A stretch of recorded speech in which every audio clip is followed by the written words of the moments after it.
Good evening, wherever you are in the world today. I'm Michael Green, the Senior Vice President for Asia and Japan Chair at CSIS and a professor at Georgetown University. And we're joined today by a friend and thought leader on Indo-Pacific strategy, Professor Rory Medcalf, to talk about his new book, which is called Indo-Pacific Empire, China, America, and the Contest for the World's Pivotal Region. And we'll also be joined by my colleague at CSIS, Bonnie Glaser, in a discussion with Rory Medcalf about his book, about developments in the region. The book is a fantastic read. We would normally have piles on a table for you to buy and for Rory to sign, but I assume, Rory, it can be found, you will tell us on Kindle or Apple or whatever electronic ebook version you prefer. Can be done. So Rory Medcalf is a well-known intellectual on strategy in the Indo-Pacific, and his resume pretty much screams Indo-Pacific. He worked in the Australian Office of National Assessment, now Office of National Intelligence, as an intelligence analyst on the region. He has served in the Australian Embassy in Delhi. He's done a tour in the Japanese Foreign Ministry, spent a lot of time in Washington, so his career is a kind of quad in miniature, if you will.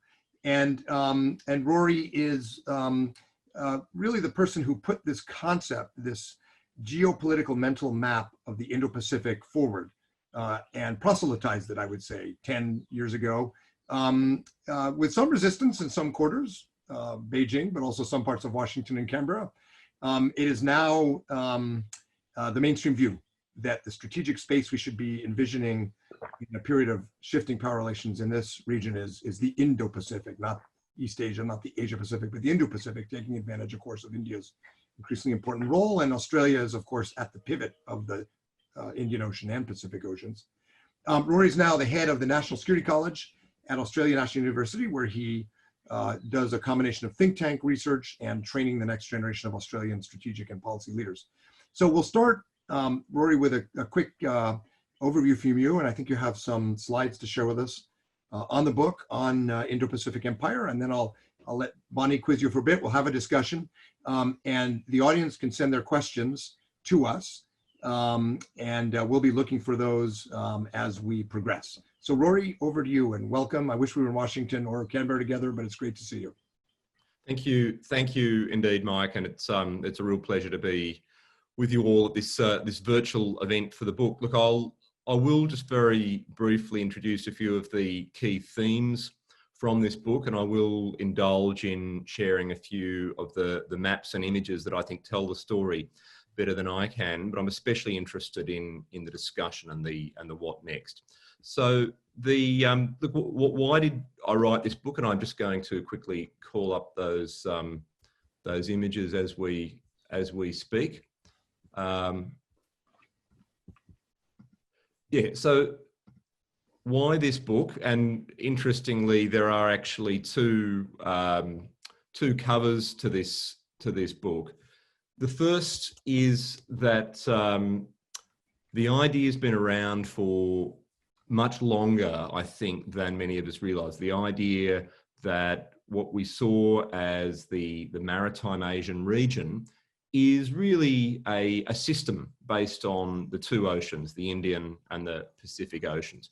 And that was, I guess, somewhat clouded in the late 20th century by the idea of the Asia-Pacific, which was a mental map that was extremely useful and important at the time for obviously the sustained engagement of the United States in the region, for the, I guess, integration of the rising tiger economies, for Australia's and Southeast Asia's own future.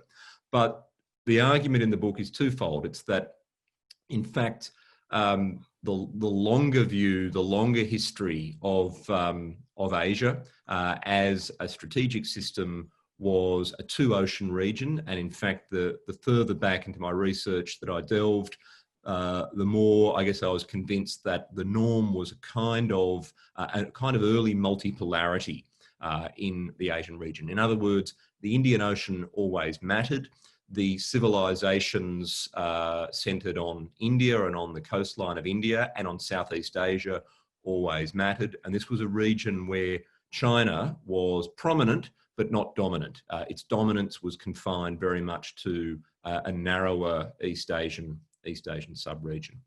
The second, I guess, key message of the book is not only that there is a connectivity across the Indo-Pacific, which creates this vast canvas for strategic competition today, but also that the multipolarity that results from looking at the Asian system, or an Asia-centric system as the Indo-Pacific, that multipolarity will make life very difficult for China as it seeks to exert its dominance, and in fact plays to the advantage of the players in the middle, countries like Australia, Indonesia, India, Japan, as they seek to cope with this assertive and indeed more than assertive power, and also as they seek to cope with what many of us on this side of the region see as, and I suspect more than a few in America as well, see as the dysfunction of the Trump administration in its external engagement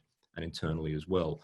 And so the Indo-Pacific, in my argument, and it's certainly not my argument alone, but this larger mental map for strategic power competition provides a basis for finding over time what I would call a settling point for China's overreach. Its overreach, its almost imperial overreach. So to quickly skirt through, I guess, some of the images that illustrate this. As you can see, this particular map borrowed from the Australian government's defence white paper that really was the first statement by a government that the region is the Indo-Pacific. Emphasised, this is 7 years ago now, emphasised the sea lanes, the energy dependence of China and East Asia on the Indian Ocean, reaching across to Africa and the Middle East, the intense traffic, if you like, that made the Indo-Pacific the centre of gravity for commerce and also increasingly for strategic rivalry. And look, there are plenty of arguments to say that China's set of interests is not the same in the Indo-Pacific as it is in the narrow waters of East Asia. But what's been really striking for observers like me in recent years is that even though the Chinese leadership at one level decries the term Indo-Pacific, through the Belt and Road, China's been almost acting Indo-Pacific.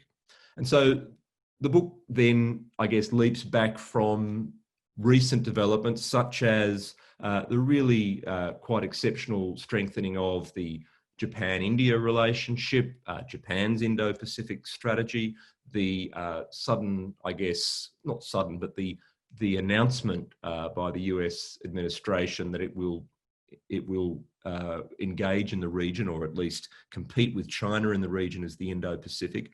The turn by countries like Indonesia, many of the ASEANs, Australia, France, to begin to look at the region this way. The book turns then to take a quick journey through the history of the region, to tell that story that in fact, as we saw through civilizations past, the Hindu empires in Southeast Asia, for example, the journey of Islam to the region, the adventures, the short-lived adventures of the Chinese fleet in the Indian Ocean in the 1400s, and then of course the arrival of European colonialism with all of the impacts that it brought. We were looking across really a two-ocean system all the time, and I guess if I had more time, I'd go into greater depth on that. But what fascinated me is that the mental maps of the strategic and economic connections that mattered, and this particular image from 1570 really tells it all for me. Those maps have been the same broadly throughout history, except for that brief interlude of the Asia Pacific in the second half of the 20th century that artificially left the Indian Ocean and India, if you like, out of the frame. So in a sense, we're returning to something that is a bit older, a bit more organic than some, I guess, strategic map made in Washington, which of course is what China would like the Indo-Pacific to be seen as. Just sort of skipping through back to the present day, and you know, there's a narrative, if you like, about how and why the region turned away from the Indo-Pacific in the mid-20th century with China and India, their economies in particular, turning inwards, and the global fulcrum really being on the Cold War in the North Atlantic. But to move to the present day, the argument that I make is that, in a sense, it's the expansion of Chinese interests and influence across the seas, the Belt and Road, or the Maritime Silk Road, the military footprint that we're increasingly seeing follow that, particularly into the Indian Ocean. These developments from around 1993 onwards, the seeming height of the Asia-Pacific moment, set in train the neo-colonial story that we're beginning to see in the region now. A many-layered competition, Chinese influence economically, much of that understandable, but also backed up with, I guess, more sinister forms of influence, with a competition over geoeconomics, over resources, over technology, a growing military footprint, an intelligence footprint. And I guess I make the argument that this is going to be unsustainable for China, that it doesn't matter, in a sense, it does matter, it matters enormously whether the United States can get its act together in the way that allies want, but it matters less than those who say that the whole strategic competition is really just a US-China story.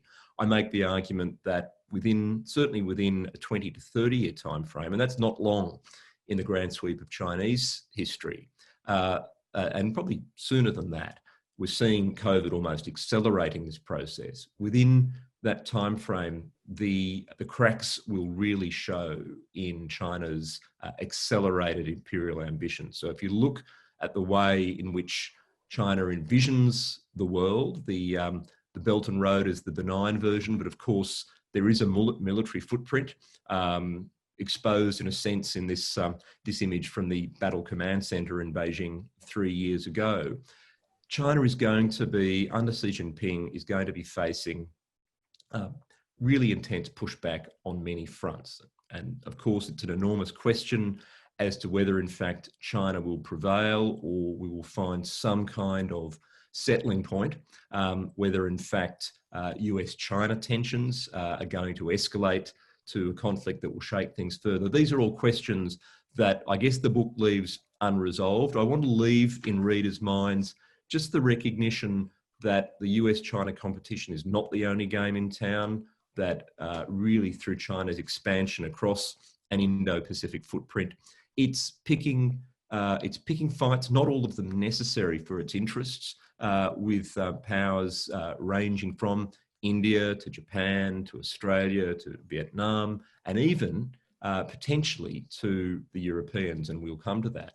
And at the same time, and this goes to the key question of really what is occurring within China, or at least within China's angry periphery, and let's look there at Hong Kong, at Taiwan, at the Uyghurs and so forth, that this is not necessarily going to be manageable for a system that has staked increasingly under Xi Jinping so much of its internal legitimacy on its ability to be strong abroad, its ability to be assertive, and its ability to really try and break down all opposition. Those of us who've, I guess, engaged with the power relations of the Indo-Pacific over the years have taken the view that, have often taken the view that China is willing to take risks. The book argues that China is actually more risk averse than it likes us to think. And in a sense, and I'm not entirely joking when I throw up the poster for the Wolf Warrior movie here, in a sense, one of the vulnerabilities of the regime is that it has raised expectations among the population that China, that the state, that the party, that the PLA will be there to help Chinese nationals wherever they get into trouble in the region and the world. And that, in my mind, is partly the psychological, the narrative element to this almost neo-colonialism, this Indo-Pacific empire that the book talks about. The question being, when China finds itself in situations where it feels the need to take action, to deploy and to use force, how will things turn out? And that is, of course, the big unknown.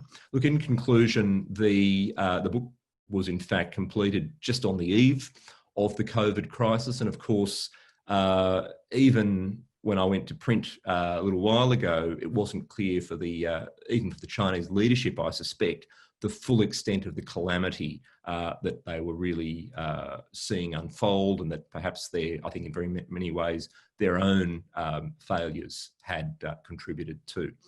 How will that shake up this Indo-Pacific picture? I'll leave that for the discussion, but I would note that in many ways, some of the trends I identify in the book have accelerated in recent months, particularly the willingness of small and middle powers in the Indo-Pacific to find new ways to collaborate.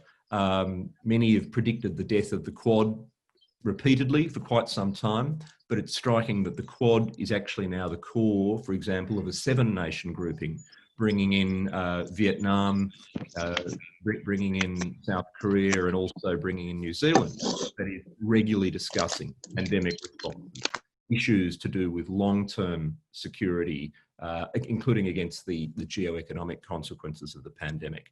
I'm going to leave it there, and I would like to, I guess, join a conversation on particularly on the 2 or 3 themes, again, just to recap them, that we're operating in a much larger strategic system now than we were a few decades ago, that is not necessarily going to work to China's advantage, that the Indian Ocean in particular creates vulnerability for China. Secondly, that there's this connection between the internal and the external in China's, I guess, push into the Indo-Pacific that actually makes China more vulnerable to risk and perhaps less 10 feet tall than it likes to project.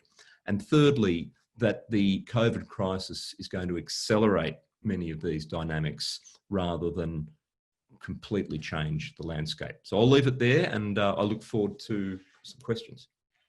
We'll come. Yeah, you've got that now? There we go.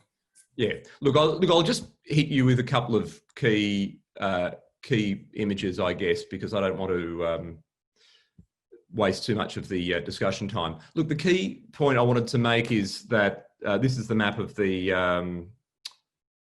Australian Defence Department map that captured that sense of the 2-ocean region 7 years ago. And the point I was going to make is how strikingly similar, in fact, that is to the way the region has been imagined throughout history. You know, Korean map from the 1400s, a European map from the 1500s, Australian map from the 1800s, and a 21st century Chinese depiction of the region and the world, which is, I'm told, quite popular with the PLA Navy. And interestingly, if you look at that Chinese depiction, that Chinese projection of 7 years ago, the American continent has been cut in two and thrown to the outer reaches of the universe. So it's kind of a mental map as a strategic wishful thinking. Belt and Road, I argue, is very much, particularly the Maritime Silk Road, is really the Indo-Pacific with Chinese characteristics. It's really almost a vindication of the Indo-Pacific, not a repudiation of it, which of course the Chinese leadership likes to say. And strikingly, there is a military and security footprint. I mentioned the Battle Command Center here in Beijing 3 years ago. And in this image, fascinatingly, that was projected to the Chinese people as really as propaganda about China's international reach. The Indian Ocean is at the center of the image. It's a battle command center. This is a propaganda picture, but nonetheless, the PLA is looking at the broad Indo-Pacific as a theatre of operations. And I refer to strategic competition across all of the dimensions, economic, military, narrative, diplomatic, and so forth, espionage. I referred also to the many levels of confrontation and friction that China is, I think, unwisely exacerbating on its angry periphery, on its border with neighbours such as India, with Vietnam, with Japan. Big questions, of course, over how powerful the United States or how effective the United States is going to be in the region in the years to come. But I have accentuated the multipolarity of the Indo-Pacific. And I've also talked about the way China raises and has raised, I think, often unwisely, the expectations of the public that the PLA will be there at all times to help them out. As I said, risk aversion has in fact been a characteristic, along with an assertiveness, a salami slicing, a kind of a bullying tactic, but in fact, deep down, a risk aversion or an unwillingness to go all the way to conflict, and we should be grateful for that. But nonetheless, that's an opportunity, I think, for others in the Indo-Pacific. A risk aversion has been characteristic of the coercive activity that China has undertaken in the region. And that's going to, I think, change. It's going to have to change, because there'll be friction points where the raised expectations of the Chinese people will lead to a need to take action across this increasingly neo-colonial, almost imperial expanse of the Indo-Pacific for China. So that's a quick tour of the images, and we now have still plenty of time for a conversation.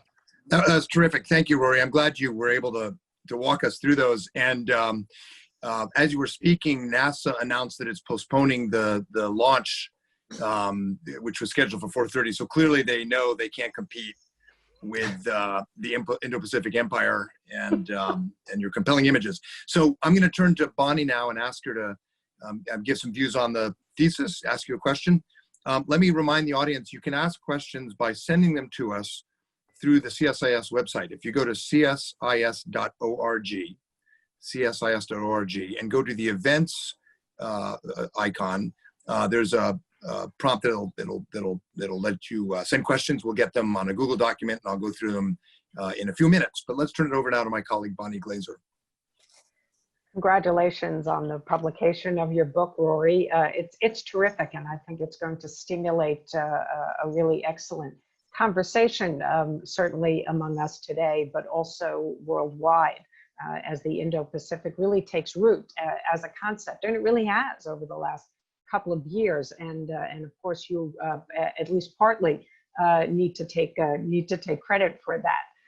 I'm going to ask a couple of questions, really honing in on the final chapter of the book, which is really the policy implications. You rightly focus on China's coercion as the main challenge, and I agree with your statement that China is not seeking military conflict.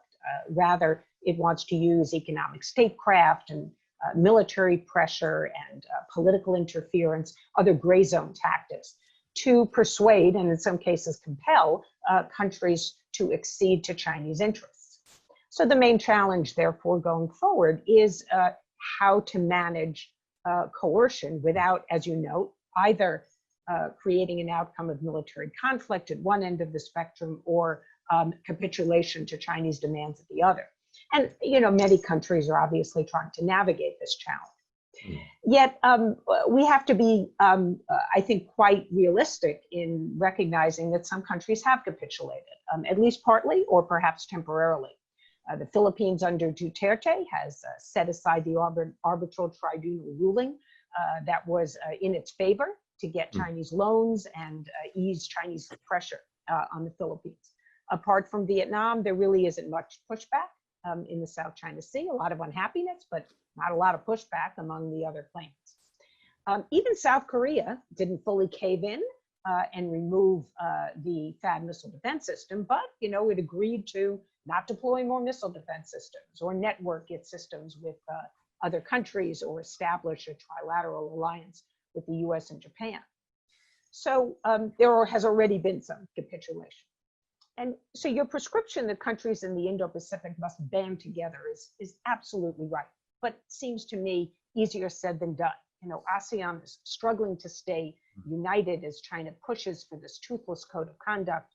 The United States is in some ways abandoning leadership and leaving others to take the lead in organizing pushback against China.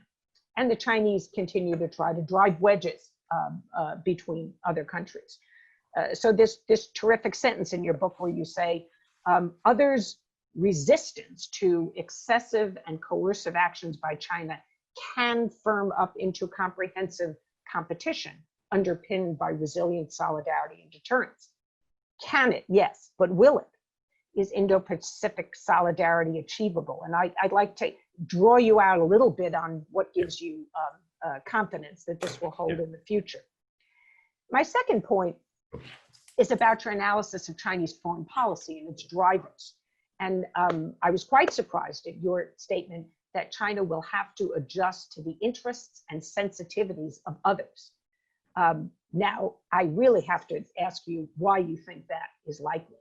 As Chinese economic, diplomatic, military clout have grown, China has become less flexible, not more magnanimous and willing to compromise with its neighbors. Xi Jinping is certainly more risk tolerant. Chinese assertiveness, of course, predates his coming to power. So I wouldn't associate all of the assertiveness and aggressiveness with Xi Jinping. Nationalism is a potent force in China. It's being fomented on a daily basis. The Chinese, of course, want to return their country to what they think is the rightful place in the world, with China at the center. And this resonates with the Chinese people. So is there really a scenario in which China compromises on what it sees as its core interests, that it accepts Taiwan, for example, its existence as an entity separate from the PRC? Would China actually give up its claims in the South China Sea? So I'm really interested in how you see, why you see that China is going to adjust to the interests and sensitivity of others. And then I have one last quick point, and that is that you posit that Chinese power relative to the Indo-Pacific has already peaked. You talked about this a little bit in your opening remarks. But I'd like to hear you sort of elaborate on this. I mean, China's economic growth will stagnate this year. But even then, you know, China's increased defense spending it's still 6.6%. The IMF has estimated the economy will grow by 1.2%. So this demonstrates a commitment to sustaining the development of China's hard power. So what is it that's really going to make China weaker relative to the broader Indo-Pacific? So just a couple of thoughts, fantastic book, and look forward to a conversation. Great. Rory, why don't you take those on? Then I have a couple for you. That's brilliant. Look, thank you. And Bonnie, I think you've rightly gone to, I think, three of the really key critiques of the analysis, and there's something in all of them.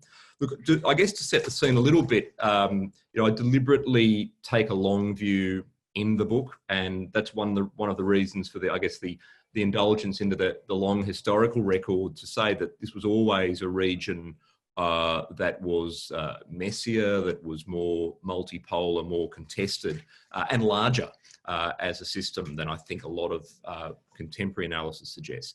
And I think importantly, this was not the same region that the Chinese propaganda narrative that China is naturally the center of the region, that this will be, if you like, China's place to dominate would suggest. And that long view is important because if we look at, let's say, a generation, 20, 25 years, if we look at that time frame into the future, there are many plausible futures, and we're seeing one of those futures. Well, we're seeing the future unfold very rapidly this year. But I guess I still accept the argument that that China, one of the reasons for the rapid assertiveness of China over the past decade, and it's not just undersea, but it's particularly accentuated undersea, is that sense that now is the time, that there is the window of opportunity. But the window of opportunity, yes, it's partly because maybe others, particularly the United States, were in the end, or at least in the beginning, going back 6 or 7 years, less resistant than perhaps China had expected. But also because if you aggregate the challenges China is going to have internally, that obviously with demographics, with debt, with environmental issues, and with in fact, the mosaic of unrest that we see, that there's never going to be a better time. And in fact, it's only going to get harder over time to be assertive. The rapid accumulation of interests, I mean, I think the fact that we've obviously seen a creative redefinition of core interests over the years, and now we have plenty of non-core interests in the Indian Ocean, in the Indo-Pacific, in Africa, you know, a very, very vast sweep. And most of imperial peripheral interests may not be core, but nonetheless, China seems willing to take action and deploy capabilities and raise expectations over them. That's in fact where I see more of the the unexpected pressure points and the areas where there is going to be that need for some kind of, I guess, creative compromise. I slightly, with some degree of mischief, deliberately looked at projections for the rest of the region alongside projections for China when I wrote the book. And this was pre-COVID, so of course the fact that everyone's economy is taking a hit, and of course some, and look at India at the moment, some are going to take a much bigger hit than others in the short to medium term. That's going to play into this to a large degree, but it's still striking that so much of the pushback against China, and I don't sort of agree that in defining capitulation, I don't agree that much of the region has comprehensively capitulated yet, with the exception of a few small countries, Laos, Cambodia. Philippines is a big question mark. I see that as more in play. I would, I guess, make the case that we're at the start of a long game. We're not at a point where China is closing the net. The easy stuff, I think, for the PRC is over. I posit an argument in the book that there are, as I say, 5 principles of coexistence, and I don't think that this is a contest where America is somehow going to necessarily hold or even regain primacy. And I do take issue with the idea that it's Chinese primacy versus American primacy.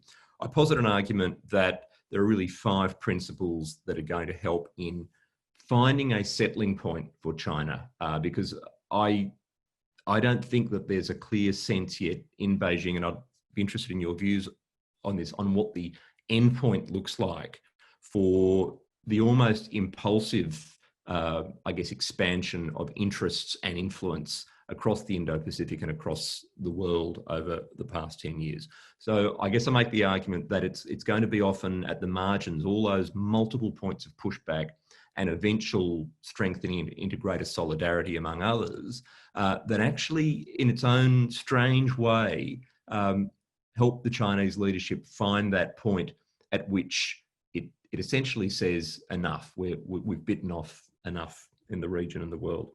The last point that I'd make there is really, and this still goes to that question of capitulation, is the connection between the internal and the external.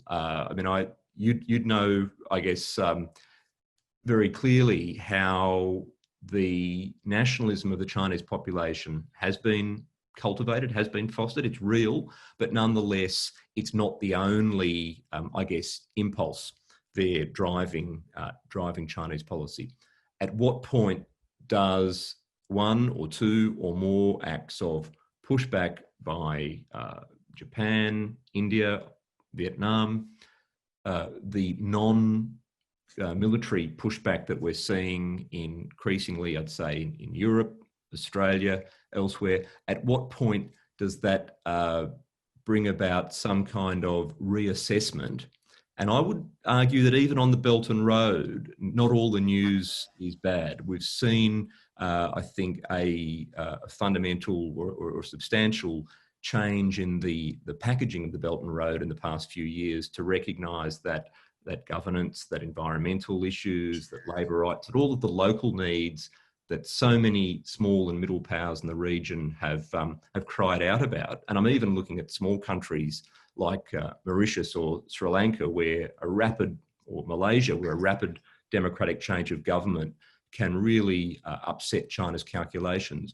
We're already seeing a need to set new limits in China on that. We're also seeing, I think, the beginnings of that conversation in China about whether the Belt and Road is in fact going to cost the PRC more than it's worth. So I think that we do need to, I guess, inculcate a certain degree of, I wouldn't say patience necessarily, but strategic confidence in the many powers other than China in the region, that until we see a confrontation that really crosses that threshold into armed conflict, which I think one thing we agree on, China doesn't actually want, but we don't know in fact, what the limits of Chinese assertiveness and risk-taking are. And we should, in some ways, in fact, help hasten the day when China finds those out. Bunny, you want to give a quick response to Rory's questions back at you, and then I have a few for Rory.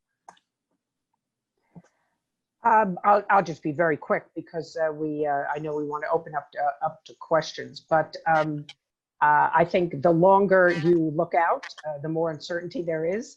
I agree with you that there are many different actors in the region that, if they work together, could force China to make choices that today it is unwilling to make. There are a lot of questions, of course, about Chinese leadership going forward. How long is Xi Jinping going to be in power? What will he be replaced with? I think leadership does matter in China. And if they can have national rejuvenation and say that they have achieved that, then maybe they can compromise on the degree to which they have total hegemony or primacy in the region. But you know, those are very uncertain, I think, today. I believe that the Chinese don't have a blueprint for how to get to where they want to be going forward. They don't want US alliances in the region, but I don't think they have a concrete plan for how to eliminate them. But it is something that they have laid on the table, you know, as a marker. Whether there is a future again in which they reevaluate that and say, okay, we can live with these alliances, you know, those are still big questions. But I agree with you that if you're going to look out over many decades, that there is a greater chance of succeeding in finding some compromise between military conflict and capitulation. Rory, let me ask you about the foundational geographic concepts behind the book. You, for a long time, have argued rightly that the way we label regions, the way we bureaucratically organize ourselves, conceive of regions, is really critical to strategy. And often those labels reflect the worldview of a country. So Americans called this region the Far East recently, but in the early 18th, in the late 18th, early 19th centuries, Americans called it the East Indies because it was all about trade with Canton. In the 50s, 1850s, it was called the Far West by Seward and others because it was the next step in westward expansion across the continent. And in the 1950s, the East Asia Bureau was called the Far East Division, and it only included Japan and China, basically, because the rest of Southeast Asia and South Asia were in the Europe Bureau. So, you know, and Australia has had its own evolution, reflecting Australian history and culture and threat perception. A number of people reviewing your book have said, you know, that pointed out that you have an affinity for Mackinder's concept of the world island, control of the Eurasian heartland, which is very much in the Chinese Belt and Road strategy. But your recommendations and your strategy is really Mahanian. I mean, it's centered on the Quad, it's centered on US, Japan, Australia, India, protecting the island chains, sea routes, maritime domains, and the norms of maritime democracy. So the first question is, how do you square that circle? You know, a real Mahanian would say, we don't really care what happens in the continent. Let the Slavic and Chinese and other continental authoritarian people just do their thing. We have to protect ourselves from the oceans. So how do you square that? Then the second question for you is about multipolarity. I completely agree that if we in the US, Australia, Japan, India in particular, but overall, if we conceive of our chessboard as multipolar, we'll do much better. And there's a reason why Beijing a few years back was pushing a new model of great power relations. It was a completely bipolar US-China vision of the region that relegated Japan and Australia and India and Korea and Indonesia to sort of passenger status, you know, bystander status. And Bonnie and I were critical of the Obama administration when they flirted with that idea for exactly that reason. It was meant to weaken the US by marginalizing our alignment in a multipolar world. So I think this has legs, and the free and open Indo-Pacific concept, if Biden becomes president, the name will change, but I think the basic contours will survive, in part because the American people get it. In public opinion polls, 8 years ago, a majority of Americans said we should have a G2 with China, even if it hurts our alliances. Last year, when that question was asked, 2/3 of Americans said we should strengthen our alliances, even if it hurts China. So the public, the Congress is completely behind this. The question for you, the second question for you though, is concepts of multipolarity historically and in Asian history are viewed as inherently unstable. Tripolarity is somewhat stable. There's a certain stability to the mutual assured destruction of bipolarity. Unipolarity, hegemonic stability, is the most stable. But a lot of theoreticians and historians, Henry Kissinger in his book on the Concert of Europe, argue that basically multipolarity is a lot of work. You're constantly refining and aligning, and it's very easy to get it wrong. So, you know, should we feel good about this? I think it's a better play for us. But how stable is this system going to be? That's the second question. So explain the geography a little bit, and how stable is this multipolar world that we are heading into? Thanks, Mike. They're both, I guess, both very insightful. And like on the mental maps, I'd probably be a little bit tricky there and say that you know, I'm certainly closer to Mahan than Mackinder. I think in fact China's trying to have it both ways. Of course, the Belt and Road is the land and the sea. It's both. The book argues quite strongly that the sea will continue to matter more than the land, and in fact that the almost, not, I wouldn't say it's a distraction, but the overinvestment in the land-based activity by China is going to be economically very questionable. It's actually going to entangle China in security challenges it probably doesn't need. The PLA, however, has turned pretty definitively to the sea. I mean, it's a very open statement in recent years. China is rapidly finding this maritime destiny. And I guess the argument I make is that at sea, the others, particularly maritime democracies, will continue to have advantages that they should press home. That unless we see some very fundamental shifts in what is traded and how it is traded, that the sea is going to continue to have those extraordinary advantages of cost over land. And even with the massive COVID disruptions to trade, if we're taking a long view, it's still going to be about the sea. So I would actually say that my own view is more Mahanian. It's that China, in fact, is, I guess, playing it both ways because it is a continental power turning to the sea. And it's partly the overstretch of that confusion that's going to make life a little bit difficult for China. I'd also emphasise, very difficult, in fact, for China. I'd also emphasise that the history of visualising the region in mental maps that, of course, translate into the decisions of leaders, the allocation of resources, the creation of regional forums. You know, these end up being very real things, the choices you make about what your military power projection looks like.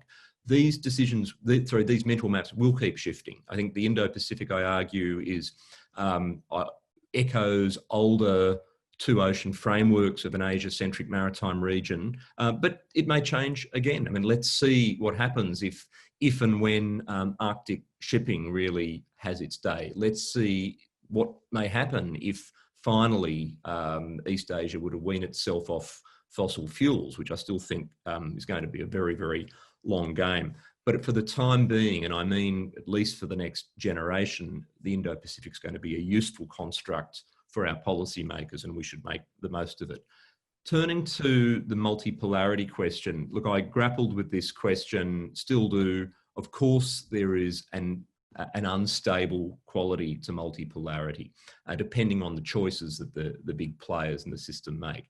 But we're faced with some really difficult choices here. At the extreme end of the spectrum, we do have conflict. At the other end, we do have capitulation. And my book makes the argument that there's a range of gradations in between, and we need to aim, frankly, for the moment, just for the realistic gradation of coexistence. I think coexistence is about as good as it's going to be for certainly many years to come. And multipolarity can be our friend in maintaining that point of coexistence.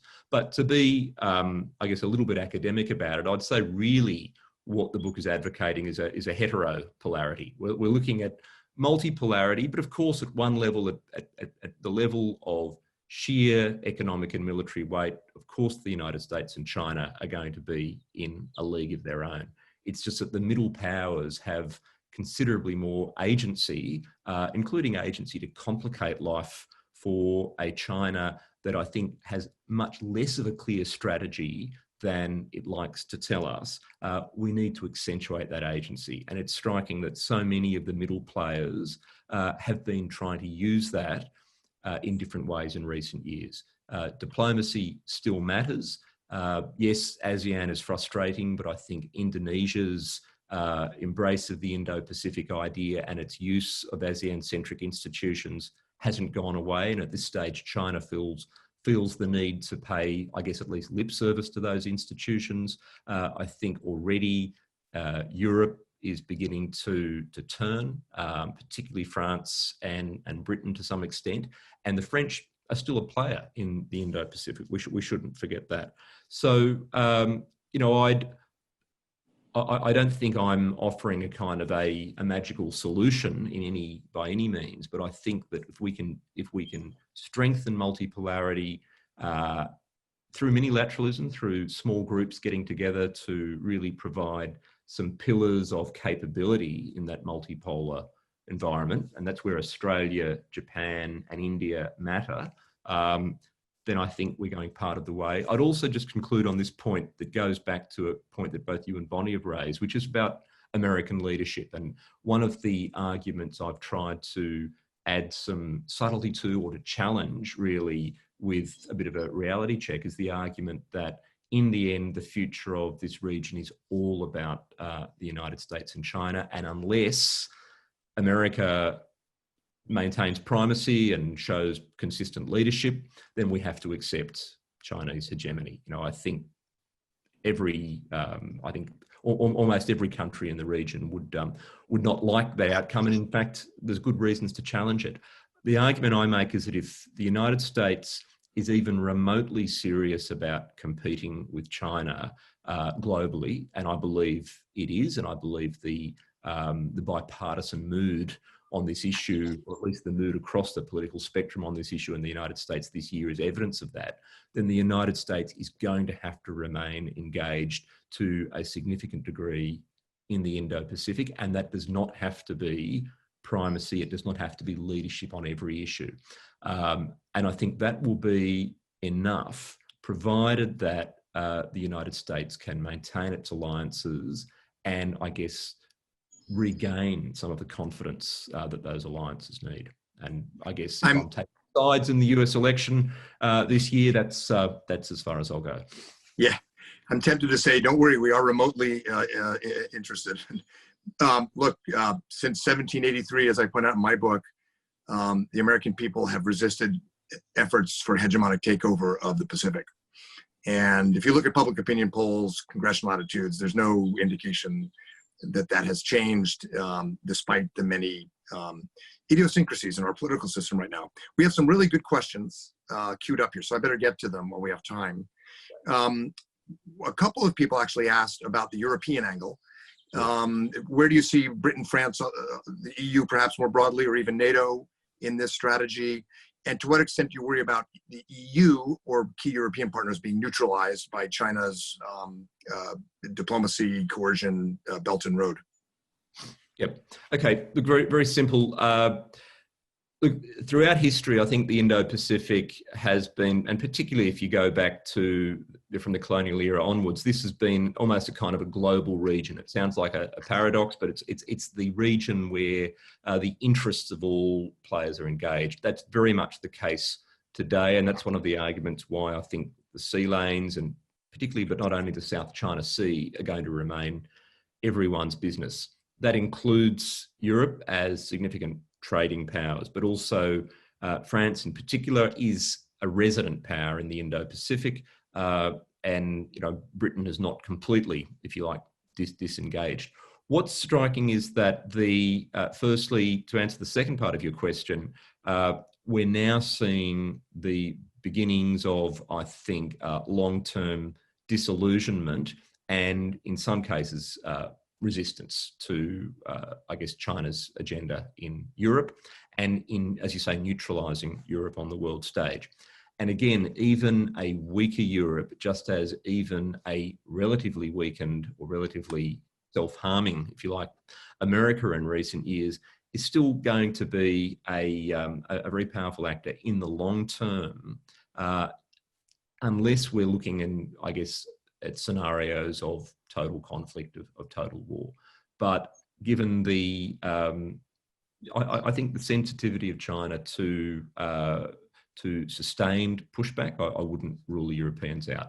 On 5G, on human rights, on really rightly sticking their noses into global affairs, as they've often been good at in the past, I think the Europeans are now in play and still matter.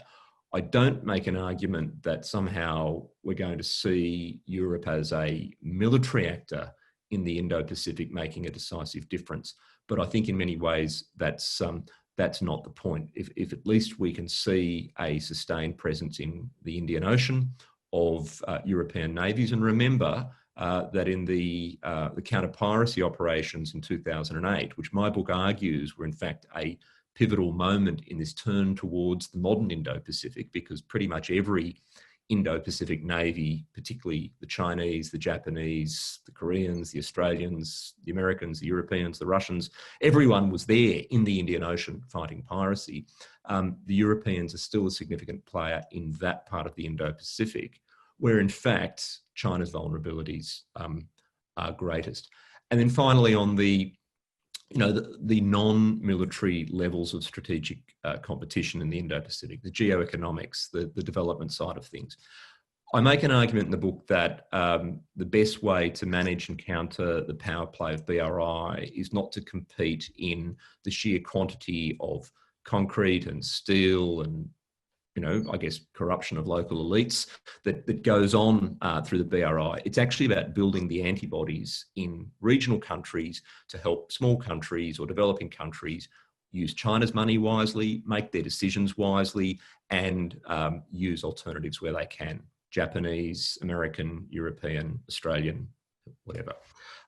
Europe still has a really big role to play in building that kind of protections, governance in local societies, even a scaled down version of Europe's development assistance to poorer countries in the Indo-Pacific is going to have an impact, just as Australia, Japan, the US, even India do. And that may well be enough to ensure that the benefits of, including the benefits of Chinese investment, are felt without all of the negative strategic consequences. So Europe's part of the solution. I certainly don't harbour any illusion that Europe's going to save the day. So another question from Capitol Hill, from the Congress, not from Speaker Pelosi, but someone else up there, is about the Quad, and asks a little cynically, since the Quad is the low-hanging fruit, if you were going to operationalize your strategy, you would think that, for example, Australia participating in Malabar exercises with the US, Japan, and India would be an obvious first step, and yet those things aren't happening. And for the Quad to work, the Australia-India relationship has to work. So how would you answer that question / critique? So the Quad's a fascinating thing. It's been, more words have been written about the Quad than have ever been uttered, I think, by officials in Quad meetings. You know this from personal experience, I suspect, Mike. But look, the best thing that the Quad has done is that it's made the world safe for trilateralism and a strengthened web of bilateral relations in the Indo-Pacific. While the Quad's been this perfect lightning rod for, I guess, Chinese concern and diplomatic démarches and attention and so on, a lot of the real action has happened bilaterally and trilaterally. Australia and India, India and Japan, the United States and India, and so forth. All of those four players and others increasingly are beginning to build this multipolar security web that will complicate the choices for China. The Quad doesn't need to turn into a hard alliance, and certainly not a hard alliance tomorrow, for it to have this enduring impact. So this sort of almost fetishization of Malabar as being the be-all and end-all, I think, is a bit of a distraction. It would be great, of course, to have quadrilateral security exercises on a regular basis. It would be great if Australia was a participant in Malabar, which of course, in fact, began as a bilateral India-Japan exercise. But it doesn't matter that much, because at the same time, the bilateral Australia-India relationship, has gone from strength to strength. And the Australian and Indian navies train together and exercise together in ways that actually in some ways have been sometimes more substantial than some of the Malabar serials. The politics of Malabar has been complicated. That's a pity, but I think we'll get there. And I think in the meantime, if that serves as a distraction for China, then fine. So I have a question here about Russia and how Russia plays in this multipolarity.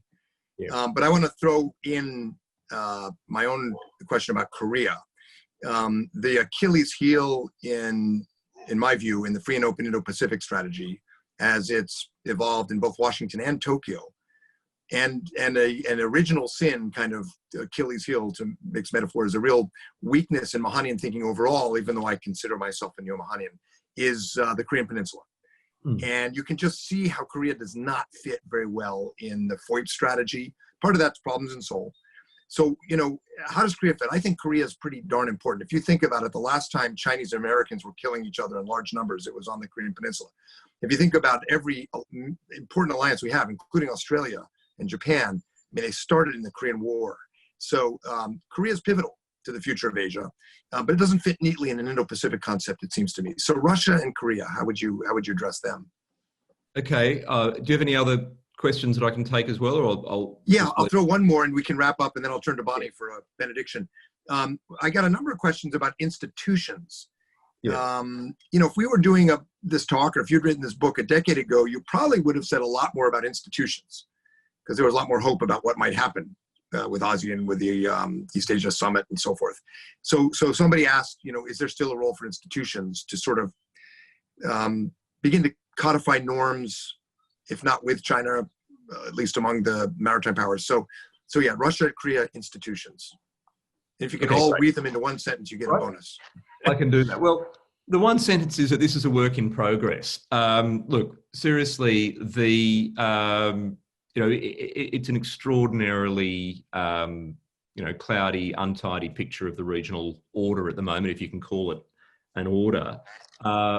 And you're going back to, I guess, the starting argument of the book. But there are really two layers of argument here. There is the fact that, I guess, the interests of powers in the region have expanded across a much larger space over the last few decades. Those sea lanes that I pointed out through the maps at the start of the presentation, the dependence still on the Indian Ocean for trade and energy, that's actually more of a problem for Korea, believe it or not. I know you know this, but it's more of a problem for Korea, in fact, than it is for just about any other country. I mean, China, Japan, they all have that problem. So even if a country like the ROK chooses to be or needs to be so focused on its immediate neighbourhood concerns with its northern neighbour, with Japan, with China, with its northern sibling, I should say, with Japan and China, it still has some pretty profound interest in the wider Indo-Pacific picture, even if at the moment it's not operationalising those interests. So that's where you have to ask, how will this change over time? And the fact is that the ROK is also a blue water naval power, is interestingly also becoming a defence exporter to its neighbours. The fact that it's now selling military equipment, ships and so on to, for example, the Philippines, is the beginning of a really interesting new dynamic there that will complicate life for China. But I agree that Korea is going to be a major complication in seeing the region in this way. But I would just note that the Korean Peninsula is as much of, if not more than, a challenge for China as it is for many of the other countries in the region. So it's also going to be a major impediment to China fulfilling this kind of greater regional dominance that it seems to be almost impulsively reaching for. On Russia, I would say again, the Russians are really torn on this issue of whether in fact they want to see the Indo-Pacific as the single maritime region, single maritime system that I argue it is. The Russian foreign minister has openly criticised the idea of the Indo-Pacific, and that's a fine endorsement, I would say. But the fact is that Russia itself likes pan-regional visions. Look at its own idea of itself as a Eurasian power. Look at the way in which it tries to project the idea, the shadow, that it really is almost China's ally in the region. Russia's going to find itself continually entangled in the Indo-Pacific power plays, and it's going to be, I think, only often semi-capable of making a difference in the region, more as a spoiler than as a problem solver. But the Russian Navy still likes to show presence in the Indo-Pacific. We've had some pretty troubling visits occasionally, even as far away as Australia. I don't think that Russia's rejection of the Indo-Pacific idea should be necessarily a problem for us all. I think instead Russia's still coming to terms after all these centuries with its identity regional as a global player. And I would conclude with this point on Russia. Russia and China like to portray themselves as these allies in the making that will therefore deter the US and other powers really from making life difficult for either of them. But the Russia-India relationship, the Russia-Vietnam relationship, there's enough spanners in the works there for China where Russia's going to continue to have divided loyalties. And I think until we see the day that Russia stops selling military equipment to countries that have their own rivalries with China, and until we see the day that Russia is really willing to take real strategic risk in the Indo-Pacific on China's behalf, I think we can set its role in the region within manageable bounds. Bonnie, concluding thought for everyone? Sorry, institutions. Oh, institutions, right.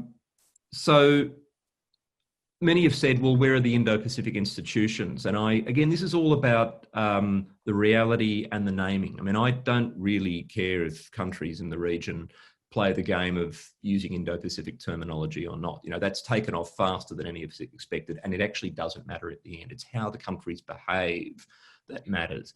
And in the development of regional institutions, one of the striking, stories that my book tries to tell is that, in fact, most of them already are Indo-Pacific institutions. The ASEAN-centric institutions, the East Asia Summit, the ASEAN Regional Forum, the ASEAN Defence Ministers Meeting +8, and so forth. These essentially are Indo-Pacific in character already. They have Australia and India in them, even though that was something that China resisted very much at the time. Bigger question is, what do we do with the institutions? And you're absolutely right to point out that they are underperforming, they're weak, they haven't developed anywhere near as much as some of us would have hoped.